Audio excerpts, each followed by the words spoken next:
Early one morning, Gordon's fire would not light. "I don't know what's wrong," sighed the firelighter. "There must be gremlins about." "What are gremlins?" asked Percy. "I've heard that they're little green men who play tricks," replied Thomas. "Can we find one?" "Ha!" said James. "Gremlins don't exist. They're just an excuse when things go wrong. If Firelighter says there are gremlins, there are." "Ha!" snorted James. Sir Topham Hatt had heard everything. "Silence!" he said. "I am expecting a VIP, a very important person today. She has heard that all my engines are really useful. Please prove it." "Yes, sir," they all said. "As long as the gremlins let us." "What gremlins?" "The ones in Gordon's fire, sir. That's why he's not ready yet." "I'll see about that," thundered Sir Topham Hatt. And he did. "Gordon, I expect you to be on your best behavior today. You are to pull the special coach for my special visitor. But no high speeds, please. She won't like that." Gordon was proud and pleased. He was waiting for his special coach when Percy puffed in with some freight cars. "What's the matter, Gordon? You're late." "Driver says there's gremlins in the turntable," replied Gordon.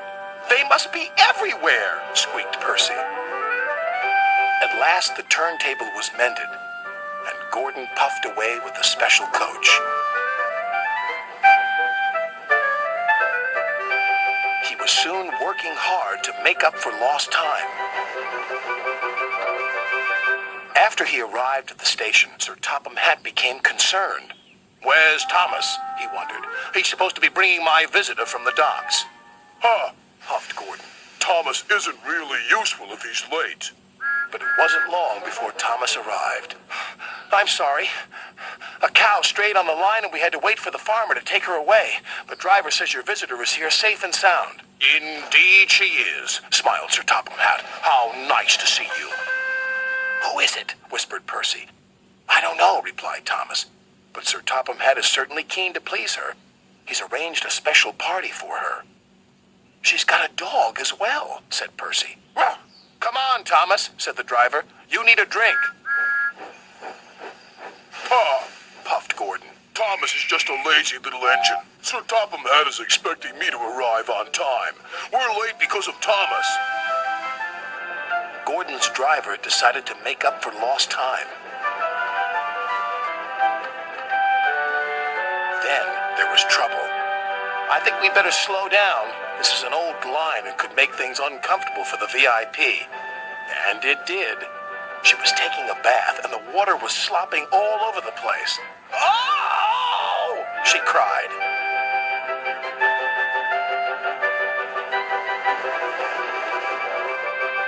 Gordon was very relieved to reach his final destination, where Thomas was waiting to collect Sir Topham Hatt and his special visitor.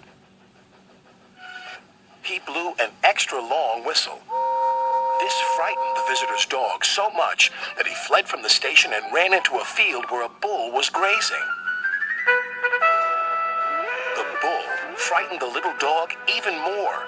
He ran back again, onto the platform and over the bridge. "Row! Row! Row!"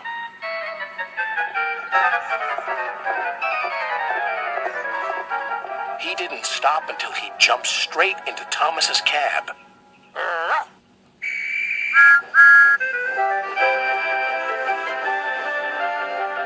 But he had a wonderful ride, all the way to the docks. "What's the dog's name?" asked the fireman. "Well, after today's events, I think I'll rename him Gremlin," Sir Topham Hatt chuckled. "In that case, I've met one at last. Ha ha!" "Excuse me, sir, but who is your very important visitor?" "Why, didn't I tell you? This lady is my mother, and she agrees with me.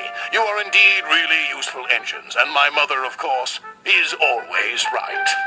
Ha ha ha ha!"